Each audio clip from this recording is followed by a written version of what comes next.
Good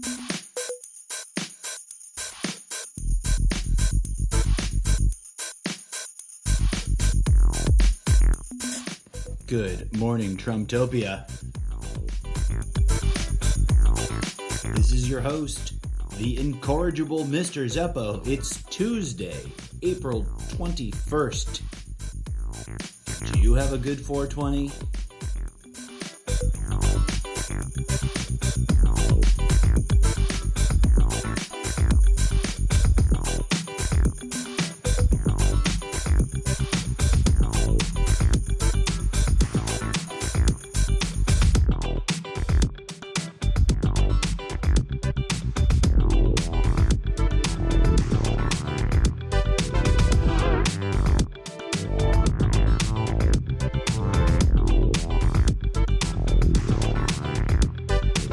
It's okay if the groove makes you want to wiggle. It's okay to wiggle. Welcome to today's podcast episode. I am, as always, quite full of gratitude that you are choosing to tune in and check out my incoherent ramblings about the world and what's going on in our toxic society. Postmodernism. That awkward moment when you realize that it's all a mess. Greetings, folks. I am, of course, the incorrigible Mr. Zeppo, and you are my audience. And it is an honor and a pleasure that is quite humbling, actually, to know that you, for some reason, are sticking with me and welcoming me into your ear holes to be inside your brain vis-a-vis this magical technology we call the interwebs and this fantastical thing we call podcasting. Friends, I have to admit to you, I was a big fat lazy bum this weekend. I barely managed to eke out a couple of podcast episodes, and I will admit to you that I don't remember what I said on any of them. I was indulging in my once yearly over-indulgification of cannabinoid use. I have a very vivid memory of not being sure what the bloody hell was coming out of my mouth all weekend. And I didn't do any of the other big things I had hoped I would have the superpowers to do altogether, which includes, but are not limited to, sweeping my back patio area, because it's all a mess, and you got to do that like once a month. And that's one of those things, if I may pause and get nostalgic, that's one of those things that in the world of cinema, it's like, how rustic, how real, how beautiful the little old babushka sweeping the sidewalk or the front patio or whatever. You see it in a movie, a person, often a very elderly person, like doing their sweeping ritual. I don't know why, but that feels like there's something to that for me. And that's got nothing to do with anything. But rather than, I don't know. I guess in this time of extended complacent, what's that word? Sedentary. That's the word. In this sort of like enforced sedentariness, it occurs to me how vital even the most mundane and simplest of tasks can really be, because as any centenarian will tell you, like, if you don't move it, if you don't use it, you might lose it, right? Like, you gotta stay active. You gotta keep engaging this meat sack that we're trapped in, this decaying, ambulatory, talking meat tube with sticky bones in. But I digress. Here we are, friends. The Tuesday after a sensationally tedious cannabinoidal celebration. In other words, I'm not complaining. Any 420 is a good 420, because 420 is like pizza, right? It's like always good. Unless, of course, you're driving, then it's bad. Bad stoners. Don't smoke while you drive.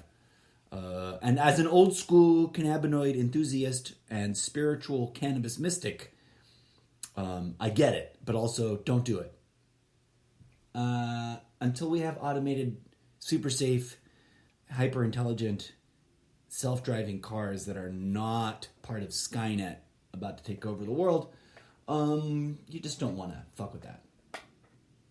Because they're out to get you, just like they're out to get drunk drivers. And bless their hearts, it's worth doing because, safety warning, we must be responsible, right? I digress. It's two totally different things. I did not mean, I know some fellow enthusiasts of the Lady Mary Jane might be like, why'd you just compare it to alcohol, bro? It's like not the same. Like legit, I'm on that side of the argument. It's not the same. But that's not what we're talking about today. That's not what this episode is about today. This is not cannabis talk. This is Good Morning Trumptopia because it is 7 a.m. And it has taken me since 4 o'clock this morning to get my shit organized and ready to do a show. Believe it or not. I woke up at 3:30 in the morning this morning. Mostly because I'm bored and I'm going to bed at like 8 o'clock. Thanks to someone recently becoming a friend and ghosting on me and sort of setting that schedule. Because we would always talk right before they went to bed at like 8 o'clock. Anyways, it feels great to go to bed early and wake up crazy early. And it actually really does feel amazing to have already sort of stumbled lazily through half of my morning routine and endured my horrible coffee, which I really should quit. Folks, coffee's bad for you. Just put a pin in that. We'll talk about it later. I'm a coffee addict. It's bad for us. But put a pin in it. But it feels great to be, it's 7 o'clock in the morning and I'm actually like on top of things and have achieved stuff. Then again, one always, in this toxic postmodern society, one always feels a sense of achievement when one has spent money in a transactional manner in order to acquire something of interest, right? Like we feel good. Isn't that weird and scary and sad and depressing that buying stuff makes us feel good? That we have a pop culture phrase called shopping therapy. Why do I point that out? What does it have to do with anything? That's got a lot to do with the idea that I think I've circled a bit, maybe talked about in recent episodes, that the normal we could fancy or imagine going back to, no matter how far back, those ideas of normal, in my humble opinion, were not at all particularly normal. They were, in fact, still riddled with toxic corruption and horrible craziness, and still quite a ways away from where we can, could, should, would, might be operating society at. So as we come full circle and recognize what's going on, and as I honor the fact that I just had the privilege, mind you, and I don't say that to brag, I say that to like express gratitude and say thank you to the powers that be that for all the things I could be bitching and moaning about, like my life, essentially could be worse, and it could be better, but it could be worse, and where it is teaching me lessons, and the rough times I've gone through have broken and humbled me, right? That's all we can ask for, really. Anyways, so it's Tuesday morning, but it feels like a Monday to me because yesterday was, a high holy day for myself. And what did I achieve besides consuming a lot of weed? Which in and of itself is plenty awesome. if you're an enthusiast, if you're a fan, in and of itself, to not require anything else. Oh, what else am I excited about that I was just thinking? Oh, yeah. Actually, I'm wondering if I should crack this open. Because it's totally unrelated to what's going on in the world. And it's got nothing to do with Trumptopia. But after some hemming and hawing, I was talking about shopping therapy and feeling productive and feeling like I've achieved stuff. This morning, I made a choice and spent some money that I think was worth spending. And I'm not a spendy guy.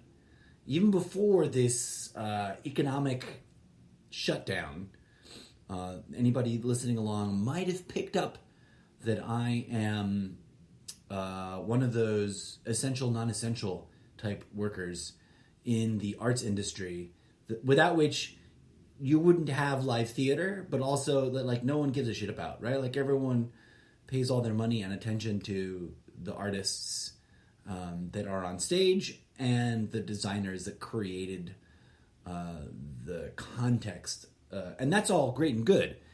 I love my industry. But just like, there's people at the bottom of the totem pole in any other industry, in the theater industry, we should rearrange things so that there isn't such a disparity between the people at the quote-unquote top and the people at the quote-unquote bottom. But that's a whole nother thing. And I don't say that to critique or criticize any particular theater that I've ever worked with, because I've worked with a handful. But rather the industry and society at large, right? So, what the hell? Man, I'm still reeling from this weekend. Right.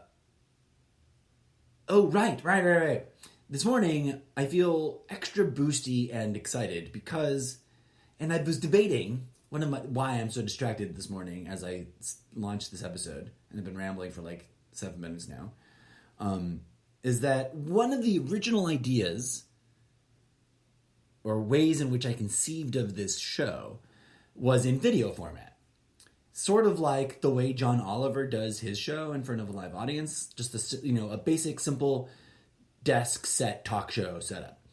And I actually tinkered with creating those videos all by myself, as many often do. And wow, that was a load of work. That was so much work, you guys. And as a medium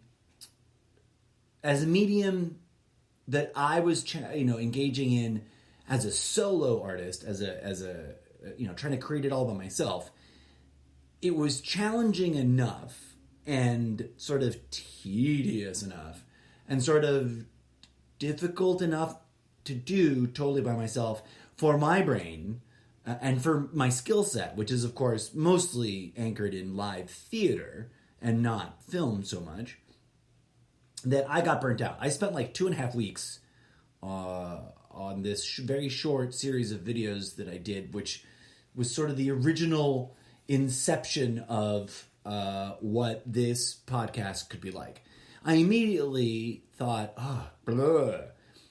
without like a team, someone to write the cue cards and hold them and, display them, someone to operate the camera so I'm not running back and forth. You wouldn't believe how much time I realized was eaten up just setting up the camera angle and going back to my desk, to my position as an actor, going back, and back and forth and back and forth. And then, of course, editing. Anybody who's ever tinkered with video editing. And mind you, I enjoy doing it. It's just so tedious and time-consuming that even the briefest of video projects was ultimately, at the time for me, very busy with my real life day job, being a theater grunt at the bottom of the totem pole. It was too cost prohibitive, time-wise. Not that it cost me any money. Anyway, so what happened this morning? I'm excited to sort of soft preview announce that I've now acquired a tool which was randomly and excitingly on a special discount, which I want to talk about for the mechanics of it. But it's the kind of thing, it's like, some people might scoff because plenty of people out there have got better software, right, than this. And I know that there's a more robust package that probably does everything this thing does and lets me do like original content creation. But those things are A, way more expensive, and B, probably way too complicated for me. And I really appreciated the simplicity. And it was on super awesome discount sale. So A, isn't it weird how buying things, even virtual things, imaginary things that don't exist, make us feel better? Why is that? There's no buying stuff in nature. So what have we transplanted? I guess just sort of like the squirrel mind, the squirrel brain, like shiny thing, found it, gonna put it somewhere, gonna hide it, it's mine now. I guess that's what it is. But I guess I just wanted to share about that because it occurred to me that I'm in a better mood this morning than I've been in several weeks, probably. And why? Like, what changed? Oh, right. I bought this thing, which, if my personal track history will prove, I may end up sort of half-ass learning and never really putting to good use. I had a very similar piece of software from like 20 years ago that did, awesome basic animation for 2D objects, from which I could have made my own cartoon show very much akin in the style of, what are the Parkers. Oh man, when my brain doesn't work, it really just poops out and just goes, sorry. Trey Parker and what's his name? The word Toontown is stuck in my head. It's not Toontown, silly brain. South Park, right? I could have been doing that 20 years ago with this piece of software that I bought and started learning, and then I petered out on. Anyways, so I'm in that weird, exciting honeymoon phase where I just did that because it was a cheap price. And here's what I wanted to get this grind my gears kind of rant. Things in all markets are progressively being moved to sort of like a lease arrangement. Like instead of buying a phone, you're leasing it monthly. Instead of buying a piece of software, you're subscribing to a subscription. And my beef isn't so much that that's not a bad idea. It's great when a piece of software is going to cost $5,000 up front and you can give it to me on a subscription basis for something that's way more manageable month to month. Awesome. But also, what the fuck? Some of the dumbest pieces of stupid, meaningless, like internet app softwares are asking for a subscription price that year to year would be like crazy more than any reasonable person would pay for that piece of application as a box price, right? Like, what's up with like some dating apps and their, $10 a week subscription model? Like, what the actual fuck? Anyways, that's a crazy rant, and like I said, I'm of two minds about it in terms of like how does it work as an economic model. And you're talking to a guy, you're listening to a guy talk who comes from the point of view of like, oh, by the way, economics and economies and all of that whole made up math around money and how to use it, it's all made up bullshit. So we can reinvent it whenever the fuck we want. We can go full Star Trek. Money is imaginary nonsense that just represents units of production versus units of value perceived in the production. And that's that. And then we don't have to kill each other over them anymore. And everyone can have a billion units of buying power when they start the game and then, make their way up to the top or the bottom from there. Because can I just throw this out? I know this is random and seemingly way off topic, but here's a critique. And it sounds stupid at first. I get it. But I think there's a point there that if it were really a free market economy, wouldn't everyone start off with an equally well-funded footing so that we are all actually free to play the game with like a basic entry level capital capacity to make up a term. I don't think that's a real term, right? But like if we all, let's say, for example, randomly, because look at the conditions that we're in right now. Because of a apparently real, I don't know, man. Sometimes I doubt, right? Because, all the arguments for it being fake are laughable when it includes too many crazy, complicated ingredients. But the straightforward notion that this could be some sort of psyop shenanigans, it's not that far out there. But I've already explained what I think about those questions. But just looking at the actual set of conditions, we all, like most of the world, willingly just stayed home. Something I've been asking the world to consider doing on purpose as a way to show the system that if we don't play the game, the machinery of the game starts to like grind its gears a bad way and maybe starts to fall apart. But we're here now, right? Like we're really here. We're all really staying at home, except for those of us who can't. I wish I couldn't. I would love to be on the front lines of something, but I don't have that kind of job, right? I work in an industry that requires the exact opposite of what avoiding this kind of disease requires in terms of social behavior. Yeah,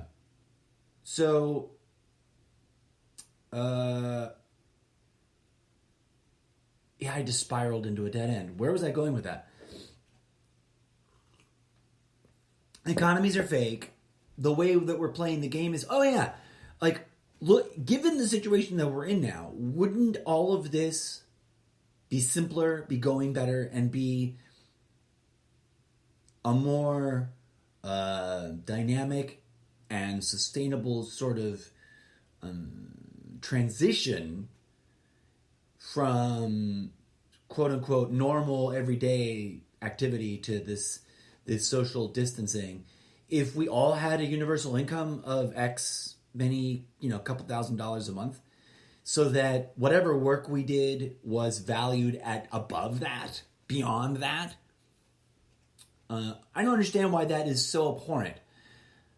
Given that the idea of free market is sold to everyone in the terms of like, you have the freedom to succeed. You have the freedom to build a business from the ground. No, I don't. I don't have the freedom to build a business from the ground up. I have the freedom to masturbate to the idea of building a business from the ground up. Then I gotta sell my soul to some other motherfucker with lots of money. So not so free, right? This isn't really a free market economy.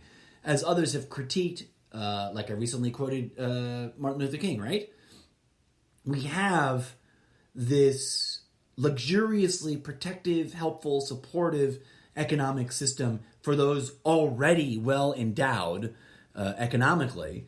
But we have this rugged, fuck you, fuck everybody, you should go fuck everybody else, rugged individualist, bootstrap yourself into success or else you're not fucking man enough to be worthy kind of system for everybody who makes under $150,000 a year. So like, fuck that noise about it being a free market, because it's not.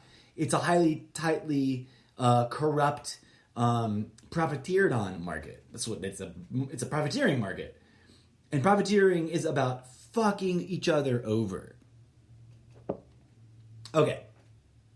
So, what's going on in Trumptopia today? Well, thank God, I think, the oil market has bounced back to slightly above negative. So, apparently we're going to get really cheap oil for a little while, which means even cheaper, lower gas prices, which, mind you, the indicator for me in terms of whether or not this is a massive global adjustment or just a short-term psych of like bounty, you know what I mean? Because if there's one strong, undeniable pattern that I've encountered in my entire observational life here on this planet, it's that the gas companies love to like incrementally go 3 steps more expensive and then 2 steps cheap, and then 3 steps more expensive and then 2 steps back. Well, 3 steps forward, 1 step back. You know, they have incrementally raised the price of gas from 99 cents a gallon to nearly $5 a gallon. And now it's crashed out. So what are they going to do? Are they going to keep it low at this level and adjust the way they do business in order to make this a sustainable, profitable level of income? Probably not.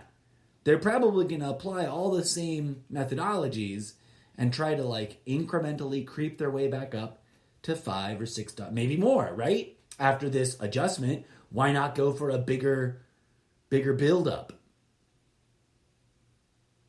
No matter what, I guarantee you, somebody that already had a lot of money made a lot of money right now in the last 48 hours, 72 hours or so, as oil prices tanked out and then reset.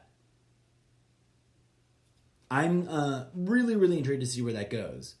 Because, I mean, if there's one thing beyond, market trend prediction type analysis, if there's one thing that we can all sort of go, oh yeah, that's right, this is usually an important factor or an important side effect of oil and its price point fluctuations, and that's that oil and war are intrinsically tied to each other. As one beautiful image out there on the internet, and God bless whoever made this, indicated it, or, conveyed this idea of like a gas tank in, a gas meter sort of icon where, the tank goes from empty to war.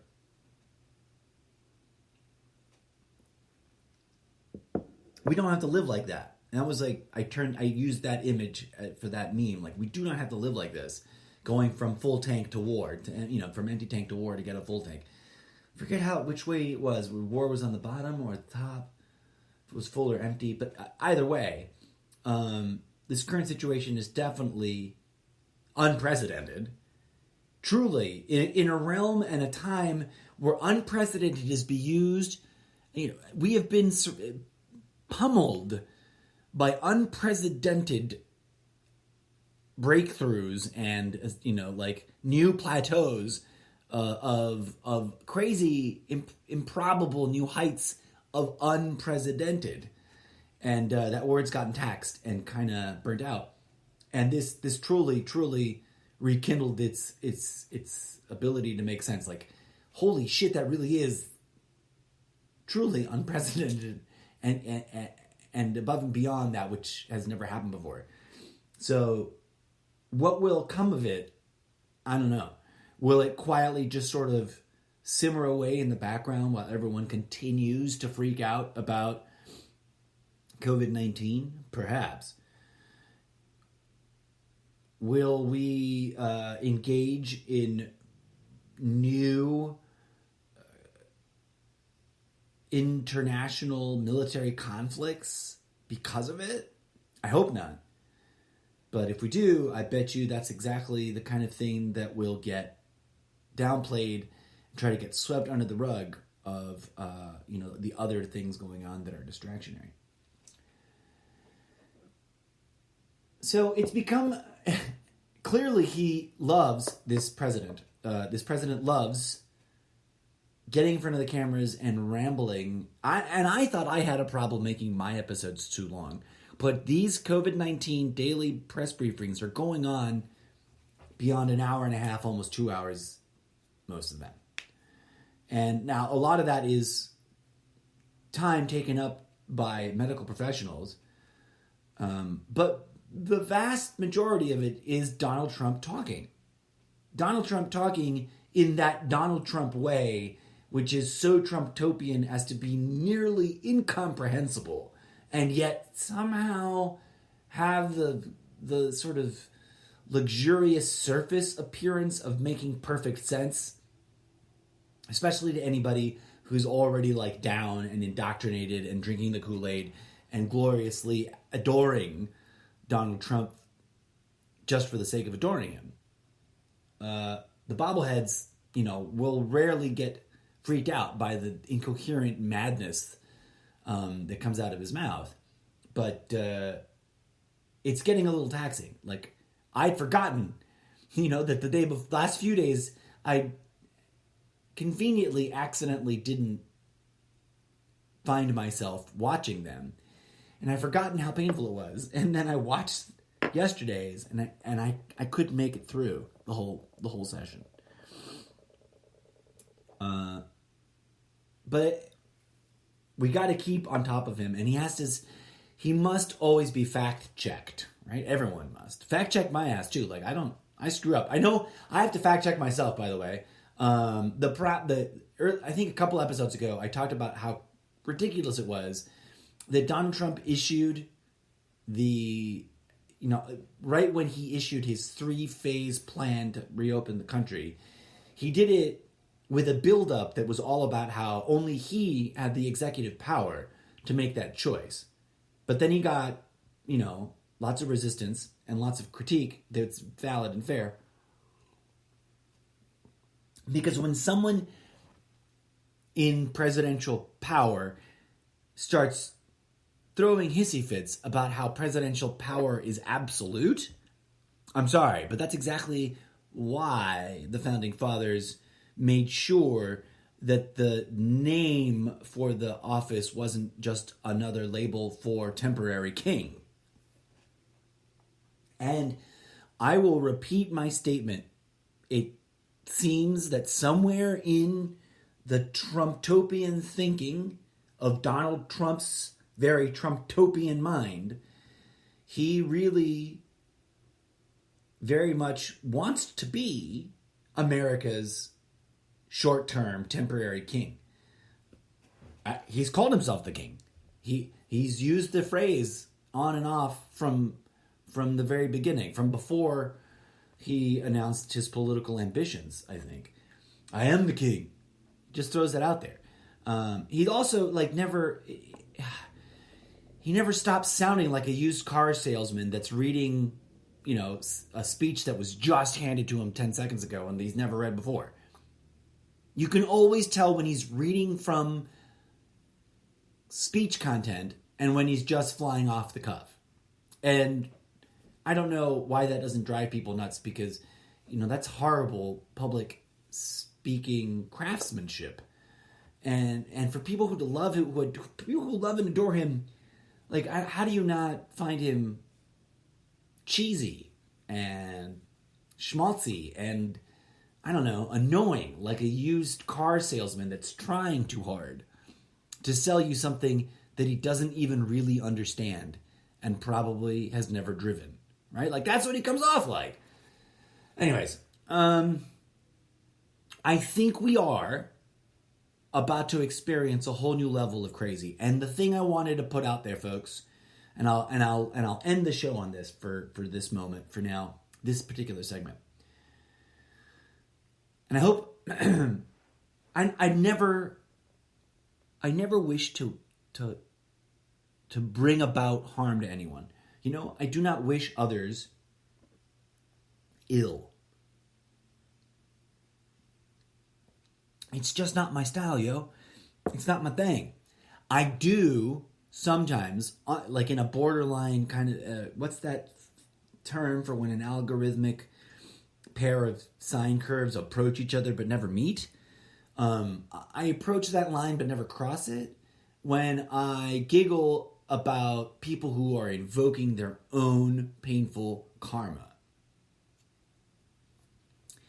And here's where, obviously, there's a lot of discussion right now about the protesters in the United States and elsewhere who are protesting the stay-at-home guidelines, and or in places where they're a little bit stricter than that. Because to be quite honest, here in the United States, they've been pretty lackadaisical, even before this new phase of places like Florida being like, well, whatever about them.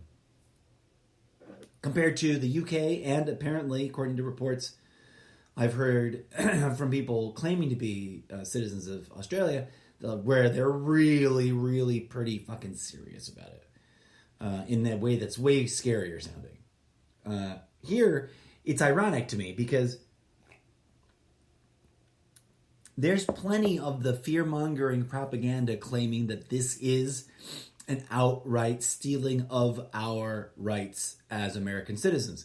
Ironically, that propaganda is all pro-Trumpist, which is weird because it, as propaganda, radically ignores the fact that Trump is promoting and endorsing all of this, right? And like Trump gets up there and pretends, he tries to sneak in enough red meat in every Corona briefing, which is why it's so confusing, right?